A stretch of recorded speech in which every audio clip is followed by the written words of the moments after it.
शिवाजी महाराजांची हाईट किती होती? 7.5 फूट. छत्रपती शिवाजी महाराजांची उंची 5 फूट 3 इंच. 7.5 फुटाची माणसं इथून कशी पण जायची आतमध्ये? आपण किल्ल्यामध्ये कुठच्या बाजूने फिरतो हे आपल्याला महत्त्वाचं कळलं पाहिजे. बाल्य किल्ल्याला आपण समोरच्या बाजूने आतमध्ये शिरतोय, पण बाल्य किल्ल्याच्या मागील बाजूने प्रवेश करतोय आपण.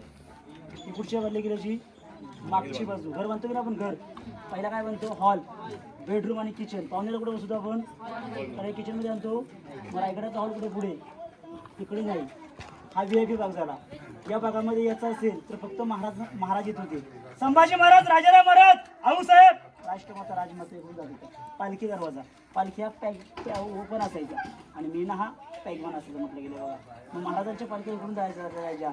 जे भुई लोक असते ना, भुई, हे धावत धावत इथून जायचे. तेवढे मोठे करेल बघा.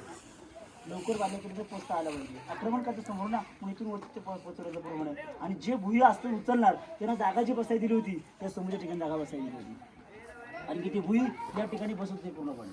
आणि मग पालखी चतुरी जायची. पुन्हा महाराज घरकुल मोहिमा निघाली, या ठिकाणी महाराज बसायचे, इकडून खाली होऊन जायचे. म्हणून या दरवाजाचं नाव आहे पालखी दरवाजा म्हटलं गेलं. कल्पना करा ना, आज याचे छत असतं त्याला आतून जर का मठमोली पैशाने तापल्याने काय ठिकाणचं दिवाळे आणि स्मशानीच्या उजेडे फक्त डोळ्यासमोर आणण्याचा प्रयत्न करा.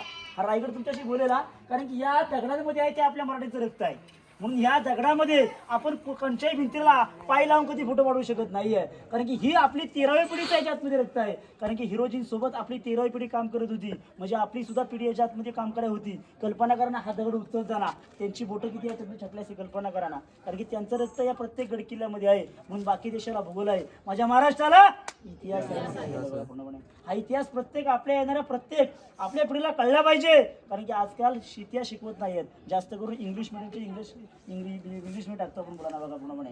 परंतु ते मराठी हे आपल्याला काय शिकवत नाही त्याला कारण आहे. कारण की जर इतिहास आपण जर त्यांना शिकवला गेला तर ते आपल्यालाच पुन्हा प्रश्न विचारतील. म्हणून इतिहास हा शिकवला जात नाही, शिकवलं जातं फक्त ते इंग्लिश शिकवलं जातं बघा पूर्णपणे. आता कल्पना करा ना, ह्याच्या आतमध्ये शिरताना आपले राजा आतमध्ये हे ठिकाणी आतमध्ये गेले होते. मग कल्पना करा ना, ह्या 400 वर्ष भिंतीने महाराजांना पाहिले, आपण तर नाही पाहिलं. मग या रायगड जर उभा केला तर डोळ्यासमोर, तर रायगड तुमच्याशी बोलेल आणि तुम्ही रायगडाशी बोलाल. आणि रायगडाला काय विचारू शकतो आपण?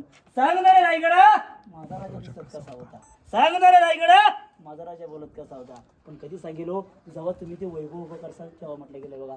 रायगड किल्ला पिकनिक पॉईंट नाही आहे. गडावरती आलात का, इथली माहिती काय ऐकलीत, किल्ला फिरून काय गेलात, याला बिलकुल महत्त्व नाही आहे. तर महाराजांचे विचार आपल्याला इथून घेता आला पाहिजेत. कारण की एक विश्वातला राजा होऊन गेला ज्याने 32 वनाची गादी निर्माण केली आणि 365 गड किल्ले घेतले अवघ्या 50 वर्षामध्ये म्हटलं गेलंय बघा. कारण की रायगड किल्ल्यावर 10 वर्ष, 26 वर्ष राजगडावरती, बालपण गेलं ते शिवनेरीवरती म्हटलं गेलंय बघा पूर्णपणे. ही गडाची उत्तर बाजू आहे. उत्तरला एक टोक आहे, भगवा झेंडा त्या ठिकाणी. त्याला काय म्हणतात माहिती काय? टकमक टोक आहे. चोरी, लबाडी, बितुरी, गुन्हेगारी जो कोणी असा करेल त्या गुन्हेगाराला पोत्यात भरायचं, गाड बांधायची आणि तिथून त्याला फेकून दिलं जायचं. छत्रपती शिवाजी महाराजाने कुणाला फेकलं नाही, संभाजी महाराजाने कुणाला सोडलं नाहीये. जगावं कसं शिवबासारखं, मरावं कसं हे संभासारखं.